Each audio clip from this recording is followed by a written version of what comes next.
We spend our entire lives chasing it, saving it, fearing the moment it runs out. But what if money, the very thing we build our identities around, is not what we think it is? What if money isn't a tool of freedom, but the greatest illusion of control humanity ever invented? Before you answer, consider this: a slip of paper, a number in a bank, a digital entry that can vanish with a single click. Why does something so fragile hold more power over our lives than armies, kings, or even governments? And if it is an illusion, who created it? Who controls it? And why do we still play along? Today, we're uncovering a truth hidden in plain sight, a truth older than empires, stronger than laws, and more influential than any leader in history. This is the story of how money became the ultimate illusion of control. Money didn't start as power. It started as a shortcut. Thousands of years ago, when early civilizations struggled to trade goats for wheat and wheat for clay pots, humans needed something simple, something universal. So they invented token shells, stones, beads. But here's the twist. Those early tokens had no inherent value. They were valuable only because everyone agreed they were. That agreement was the first illusion. Then came the kings. The ancient kingdom of Lydia, around 600 BC, stamped shiny pieces of metal with the king's face. Suddenly, money wasn't just a tool, it was a symbol of power. Control the coins, and you control the kingdom. But the real turning point arrived later, when rulers realized something clever. They could shave the edges off coins, mix metals, print more currency, and people would still believe the money had value. For the first time in history, leaders discovered how to create wealth out of nothing. And no one questioned it. The illusion grew. Fast forward to medieval Europe. Kings and queens needed armies, roads, and cathedrals. But they didn't always have the silver to pay for them. So they turned to a new and powerful ally. The Benigres, the Medici family in Florence, realized something extraordinary.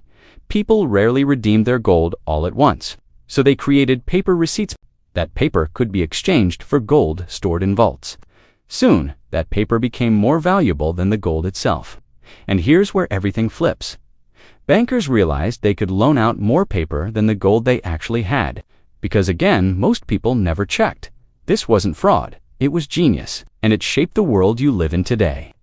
This system became modern fractional reserve banking, the backbone of global finance. Effect causes effect. More loans gives more spending gives more growth gives more power, but every illusion has a breaking point. The early 20th century brought world wars, crises, and an explosion of government spending. Then, in 1944, nations came together for the Bretton Woods Agreement. They tied global currencies to the US dollar, and the dollar to gold. It was supposed to restore trust, but it created a new illusion, a world where one country controlled the foundation of global money.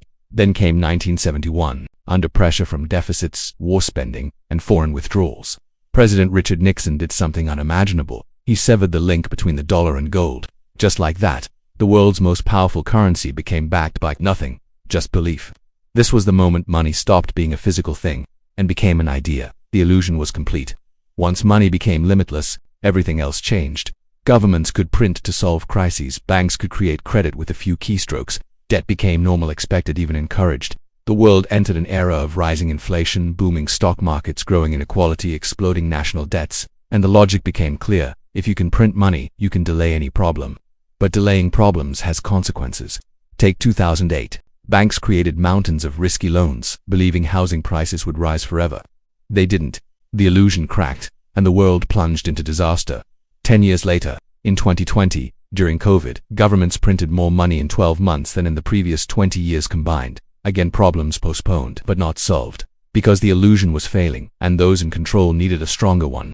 Every time the system cracks, leaders propose new expansions, more stimulus, more bailouts, more printing, more borrowing, lower interest rates, more digital money. But each fix creates new problems. More inflation, more asset bubbles, more dependency on debt, more power in the hands of central banks. The system wasn't designed for stability.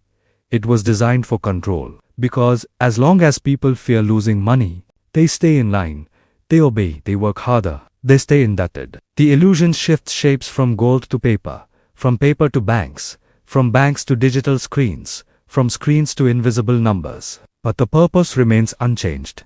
We trust the system, and the system controls us. Look at the patterns today. Global debt has crossed $300 trillion, 60% of Americans live paycheck to paycheck. The top 1% owns more wealth than the bottom 90%. 95% of money exists only in digital form. Inflation worldwide hit the highest levels in 40 years. And here's the most shocking part. Not a single major currency on earth is backed by anything real. Money today is created through 1. Government borrowing, 2. Bank lending, 3. Central bank credit creation, meaning every dollar, euro, rupee, and yen exists because someone else is in debt. Money is not wealth. It's a claim on the future. And the more we chase it, the more the illusion grows. So what do we learn from this story? Takeaway 1. Money has value only because we agree it does. It's a shared idea, not a physical reality. If belief changes, everything changes. Takeaway 2. Whoever controls money controls society. From ancient kings to modern governments and banks, the power has always remained with those who print, not those who earn. Takeaway 3. Illusions eventually break. Every financial system in history has collapsed. Rome's currency, China's paper notes, the French assignats, the gold standard, and today's system follows the same patterns. Here's the warning. We are living in a time of massive printing, massive debt, and massive belief, but belief is fragile. The next shift, digital currencies, cashless economies, centralized control, will test the illusion like never before. And the real question isn't, what will happen to money? The real question is, what will happen to us when the illusion fades? If you want deeper breakdowns of money, psychology, and the systems that shape your life, make sure you like, subscribe, and turn on notifications. Because the next episode will expose another illusion we rarely question, and it might be even bigger than money.